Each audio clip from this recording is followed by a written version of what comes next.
Hello दोस्तों, कैसे हैं आप लोग। उम्मीद है आप लोग बहुत अच्छे होंगे। दोस्तों, प्रीवियस क्लास में हम लोगों ने कॉमन नाउन, प्रॉपर नाउन और कलेक्टिव नाउन को प्रैक्टिस क्वेश्चंस के साथ में कंप्लीट किया है और आज के क्लास में हम लोग मटेरियल नाउन और एब्स्ट्रैक्ट नाउन को पढ़ने वाले हैं। तो welcome back to English Fire और चलिए शुरू करते हैं आज के क्लास को और देखते हैं आज के क्लास में क्या है। इसमें सबसे पहले हमें सीखना है कि मटेरियल नाउन क्या होता है। देखो, मटेरियल नाउन उन सभी चीज़ों का नाम होता है। एक्चुअली में मटेरियल नाउन एक नेम है। किस चीज़ का नेम है? जिससे कोई चीज़ बनी होती है। जैसे गोल्ड, जिससे ज्वेलरी वगैरह बनी होती है। तो जो भी ज्वेलरी की चीज़ें बनी होती है वो जिस मटेरियल से बनी है वो क्या है यहाँ पर? गोल्ड। इसलिए गोल्ड एक तरह से मटेरियल नाउन हो जाएगा। ऐसे ही सिल्वर, जिससे ज्वेलरी के बहुत सारे प्रोडक्ट्स बनते हैं। मिल्क, जिससे बहुत सारे मिल्क प्रोडक्ट्स बनते हैं। इसी तरह से आयरन, वेट, राइस और ऑयल होता है। आई होप क्लियर हो गया होगा। तो इस तरह से मटेरियल नाउन जो होता है वो उस चीज़ का नाम है जिससे कोई चीज़ बनी होती है। अब देखते हैं मटेरियल नाउन के बारे में एक एडिशनल इन्फॉर्मेशन आपको जानना चाहिए कि मटेरियल नाउन जो होता है वो अनकाउंटेबल होता है और जो भी अनकाउंटेबल नाउन होता है वो एक तरह से सिंगुलर होता है ना। और यदि वो सिंगुलर होता है तो अपने साथ वर्ब भी कैसा लेगा? सिंगुलर वर्ब लेगा, है ना।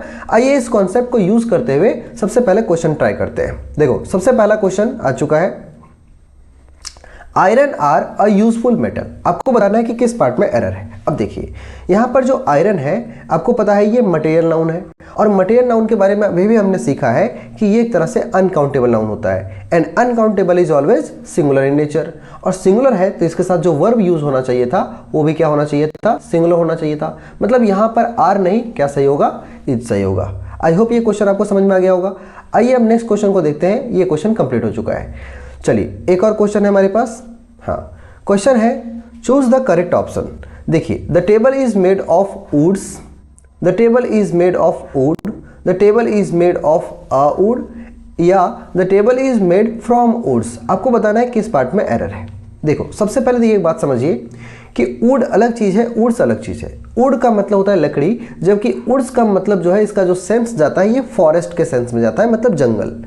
तो ये पहला तो सेंस ही गलत जा रहा है। The table is made from woods, woods से तो टेबल बनता नहीं है, तो ये रॉन्ग हो गया हमारा, है ना। The table is made of a would नहीं होगा क्योंकि मटेरियल नाउन कभी भी काउंटेबल नहीं होते। काउंटेबल नहीं होते तो उसके पहले हम अ नहीं लिख पाएंगे, तो ये भी गलत हो गया। और वुड्स हम प्लूरल भी नहीं बना सकते, तो सही ऑप्शन हमारा हो जाता है option number B. I hope clear हो गया होगा। चलिए एक और क्वेश्चन है। क्वेश्चन है the necklace is made of silver होगा, सिल्वर्स होगा, अ सिल्वर होगा या द सिल्वर होगा। अब आपको पता है कि नेकलेस जो है वो किस चीज़ से बनी है उसके बारे में पूछा जा रहा है। मतलब कहीं ना कहीं हमें यहाँ पे क्या लिखना है? मटेरियल नाउन यूज करना है और मटेरियल नाउन अनकाउंटेबल होता है, इसीलिए सिल्वर्स नहीं हो सकता, अ सिल्वर नहीं हो सकता, द सिल्वर नहीं हो सकता, तो हम क्या लिखेंगे? सिल्वर लिखेंगे, है ना। तो हमारा सही जवाब क्या होगा? सिल्वर होगा। अब हमें पढ़ना है कि एब्स्ट्रैक्ट नाउन किसे कहते हैं। देखो, एब्स्ट्रैक्ट नाउन एक्चुअली में उन सभी नाम को कहते हैं जो किसी क्वालिटी को, आइडिया को, स्टेट या एक्शन को दर्शाता है। मतलब किसी की क्वालिटी, गुण को दिखाता हो, विचार या किसी की अवस्था को दिखाता हो, उसी को हम लोग क्या बोलते हैं? Abstract noun. ध्यान रखना है, एब्स्ट्रैक्ट नाउन वैसे नाउन होते हैं जिसे ना तो हम छू सकते हैं, ना देख सकते हैं और ना ही सुन सकते। मीन्स वो क्या होते हैं? इनटेंजिबल होते हैं। इनटेंजिबल मतलब जिसे हम छू नहीं सकते, which can not be touched, right. अच्छा, एग्जाम्पल जैसे कि लव हो गया, फेथ, लिबर्टी, जस्टिस। लिबर्टी मतलब स्वतंत्रता, जस्टिस मतलब न्याय। मतलब ये सारे ऐसे कुछ आइडियाज हैं, विचार हैं जिसे हम एब्स्ट्रैक्ट नाउन का नाम देते हैं। अब सबसे इंपॉर्टेंट बात आपको जो ध्यान रखना है वो क्या है?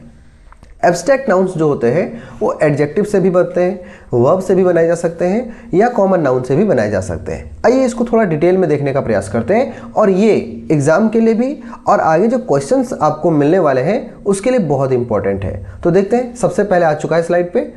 जैसे कि यहाँ आप देख सकते हैं, यहाँ पर कुछ एडजेक्टिव्स दिए हुए हैं और इन एडजेक्टिव से हम बगल में एब्स्ट्रैक्ट नाउन बनाए हुए हैं। जैसे कि एबल जो है ये एक तरह से एडजेक्टिव है, लेकिन इसका यदि हम एब्स्ट्रैक्ट नाउन वाला फॉर्म पढ़ें तो ये होता है एबिलिटी। आइए इसको थोड़ा डिटेल में सीखते हैं। जैसे यदि हम ऐसे लिखते हैं, he is able to do the work, है ना। He is able to do the work. तो यहाँ पर आपको समझ में आ रहा है कि वह इस काम को करने के लायक है, उसके योग्य है, काबिल है ना। तो कहीं ना कहीं हम ही की खासियत को दिखा रहे हैं, उसकी क्वालिटी को दिखा रहे हैं। And the quality which is referred of noun और प्रोनाउन इज कॉल्ड एडजेक्टिव। तो यहाँ पर जो एबल है वो एडजेक्टिव के रूप में यूज हो रहा है, जबकि हम यदि ऐसे लिखते हैं he has ability to do the work. अब आप सोच रहे होंगे कि सर ऐसा क्यों है, यहाँ पर एबिलिटी क्यों होगा। देखो यहाँ पर है ही हैज, और हैज एक तरह से पोजीशन दिखाता है, उसके पास है, आखिर क्या है, नाउन ही होगा, है ना। अब कैसा नाउन है, तो जब भी हम एबल को नाउन के फॉर्म में लिखना चाहेंगे तो वहां पर क्या लिखना पड़ेगा, हमको एबिलिटी लिखना पड़ेगा। मीन्स यहाँ पर एबल नहीं लिखा जा सकता है। तो आपको समझ में आ रहा होगा कि कुछ कुछ एडजेक्टिव्स जो होते हैं उसका नाउन फॉर्म बनाया जा सकता है उसमें कुछ बदलाव करके, जैसे एबल का हो गया एबिलिटी। ऐसे ही एंग्री एडजेक्टिव है बट इसका नाउन फॉर्म क्या बनता है, एंगर, है ना। ऐसे ब्यूटीफुल मतलब सुंदर, ये एडजेक्टिव है, लेकिन ब्यूटी मतलब सुंदरता, ये एब्स्ट्रैक्ट नाउन हो गया। ऐसे ब्रेव बहादुर, जबकि ब्रेवरी बहादुरी, है ना। क्रूएल एडजेक्टिव है बट क्रूएल्टी ये आपका एब्स्ट्रैक्ट नाउन हो गया। ऑनेस्ट ईमानदार, ऑनेस्टी मतलब ईमानदारी, ये आपका एब्स्ट्रैक्ट नाउन है। ऐसे ही काइंड मतलब दयालु, एंड काइंडनेस ये आपका हो गया दयालुता। हम्बल विनम्र, और ह्यूमिलिटी मतलब विनम्रता। प्राउड का बन जाता है आपका एब्स्ट्रैक्ट नाउन प्राइड। ऐसे ही पेशेंट का बनता है पेशेंस, वाइज का बनता है विजडम, एंड पुअर का बनता है पॉवर्टी। तो आपको सेपरेट सारे वर्ड्स को ध्यान में रखना है कि ये सारा जो है हमारा एडजेक्टिव का फॉर्म होता है, जबकि ये सारा जो होता है ये हमारा एब्स्ट्रैक्ट नाउन का फॉर्म होता है। क्लियर, चलो बढ़ते हैं नेक्स्ट स्लाइड पे। अब हमारे सामने कुछ ऐसा लिस्ट है जिसमें हम देखेंगे कि किस तरह से वर्ब जो होते हैं उसका भी एब्स्ट्रैक्ट नाउन का फॉर्म बन सकता है। जैसे सबसे पहले आ गया है एक्ट। अब एक्ट जो होता है एक तरह का वर्ब है, लेकिन जब हम इस पे ION लगा दिए हैं तो ये बन गया एक्शन, मतलब ये बन गया आपका एब्स्ट्रैक्ट नाउन। तो एक्शन एक तरह से नाउन है, जबकि एक्ट जो है वो वर्ब है। उसी तरह से डिसाइड, डिसाइड मतलब फैसला करना, निर्णय करना, ये आपका वर्ब है, एक तरह से काम है, राइट।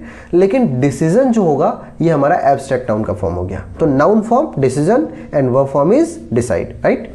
आगे है ग्रो। ग्रो मतलब बढ़ना, और ग्रोथ मतलब उसका वृद्धि या विकास जो कहो।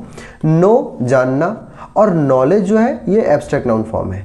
ओबे का ओबीडियंस बन जाता है, परमिट का परमिशन बन जाता है, प्लीज का प्लेजर बन जाता है, लूज का लॉस बन जाता है, और सक्सीड का सक्सेस बन जाता है। तो आई होप समझ में आ रहा होगा कि ये सारा हमारा वर्ब का फॉर्म है, जबकि ये सारा क्या है, हमारा एब्स्ट्रैक्ट नाउन का फॉर्म है।